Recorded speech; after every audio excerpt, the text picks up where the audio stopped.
Well, thank you, Mr. President. I'm not ordinarily a tax speaker. I've become this year an energy speaker, and now I'm going to talk about taxes. So usually I'm in charge of human services, which is more the life and death, and now we have the taxes at the other end of the spectrum. Mr. President, I'm really surprised that, well, this should go back to conference for any number of reasons, and you'll probably hear a bunch of them. For the main one being, Mr. President, we don't need any tax increases.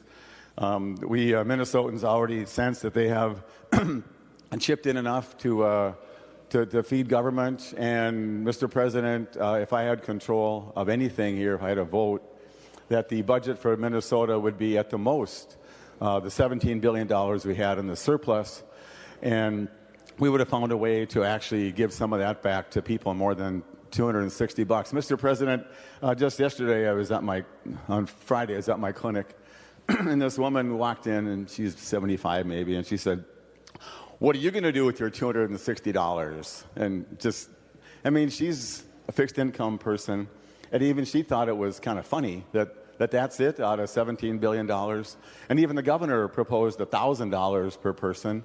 Started at $500, worked his way up to $1,000. We proposed $1,000 per person permanent income tax cuts last year, every week, every month, every year. And so in this bill, I don't know how much there is. There's just lots. All I can say is for the average resident of District 35, they weren't expecting to go home with this array of taxes. There's some in here and there's some others coming, and they didn't think they'd go home paying 1% more for everything that they buy at the store. They didn't think that they would be enjoying the benefits of paying more taxes as this bill outlines. And they, for sure thinking they didn't think it would be distributed the way it is. Mr. President, I have a point of inquiry. State your point. Is it legitimate to speak a foreign language just for a brief moment on this floor? I would think you wouldn't want to speak a foreign language on the floor, because the whole reason for debate is so that we can all understand what you're saying. So, Mr. Unless it's a language that all of us understands, which we embrace every language. Thank you. And so, Mr. President, so it sounds like if I interpret, then it would be legitimate to offer a short phrase. So is that probably correct? I think that you should probably just speak in English if that's possible. Oh, thank you. Mr. President, I'll see if I'm going across the line, but it's just a few words. And it's German, which is one of my ancestries. And by the way, Mr. President, my aunt went over to Germany to look up the Abelers, and it's relevant to the thing I want to read. And so in one of the cities is the Abeler Glockenspiel, a very famous, amazing clockworks. And so she went there saying, "Hi, I'm Betty Abeler," and oh, that Abeler. So you're the poor dirt farmers that are over down there, and so thanks for stopping by, but keep moving. So Mr. President, I won't say he's one of my mentors, but there was a fellow who did say this. He said, "Jeder nach seinem Fähigkeiten, jedem nach seinem Bedürfnissen." And that was actually a fellow named Karl Marx. And what he said back then in 1875 seems to be true in 2023, from each according to his ability to each according to his needs. And so, Mr. President, I don't know if he knows what would have happened to Minnesota, but Mr. President, we've made it. We're not even helping the people with the greatest needs. The help we're giving to even the poorest families to get children out of poverty. If a single mom makes $17 an hour, do you know how much she gets out of this little child grant thing? Mr. President, that would be nothing. And so I think that if we're going to do this, if we're going to follow Karl Marx and what he's after, I think at least you want to make sure that you raise the bar high enough to include people who are truly needy. And Mr. President, I can't think of anybody more needy than a single mom making $17 an hour. Just want to offer one other thing. So this should go back and just rejigger it. You have so much money in the bill. Why don't you raise it up to help somebody making, well, we're talking $25 an hour, Mr. President, for nursing homes and so on. So maybe we should go to like $30 an hour would be a number that makes sense.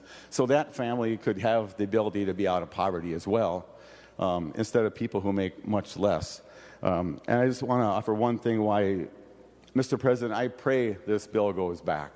There is one thing I do know about in this bill, and it was already mentioned by Senator Weber about the gambling thing, the charitable gambling. I don't get a lot of mail on tax bills, Mr. President, and emails and people calling and begging and just, grieving. But I don't know what you're thinking, Mr. President. If you're going to vote for this, maybe you can vote to send this back, and other members. But this is going to be the single most impactful bill, as I've heard. It's going to have an impact on these charities that we have ever done to them for no gain. And Mr. President, if you remember the Human Services Bill and the Health and Human Services Bill, which we're still waiting to even get to Conference Committee to see what's in there, many of the needs that the charities provide in terms of support to community, food shelves, reaching out to families who are in straits of, relocating. Otherwise, they'll have to be picked up by us in those committees, Mr. President. And I'm not sure if the state can accept that burden, but I do not think that people, when they ran, they went to the doors and said, hey, by the way, Ramsey Youth Athletic Association, be prepared to have way less money when I get elected. I don't represent them now, but I did before. But I don't think that, I don't think Senator Barr went out there and said, hey, I'm new in town here, but I'm going to help you get less money for your youth athletic organization. I'm presuming he didn't say that. And I don't think even people that on the other side of the aisle who are voting for this bill, which I cannot comprehend, were doing that. So, Mr. President, each of us has a vote. And I know there's deals made but in some room that most of us aren't in. And Mr. President, it seems like this was made in a room that almost none of us were in. And then it gets stuck in a bill, and then we're like, the time is up and we have to vote for it. Mr. President, if all we did was send this back for 20 minutes to take this out, I will promise I will not give a second tax speech, and I will talk to my colleagues and invite them to say nothing on that return. And I think we could carve that bargain out and remove this thing, which is going to cause more harm than anybody expected, despite the wonderful things that Senator Klein, Hauschild, and Senator Gustafson talked about. I don't think that the people in Ramsey would trade whatever police aid they're going to get for gutting their charitable gambling programs for all those youth activities. Because, Mr. President, for my kids, I was a lousy coach.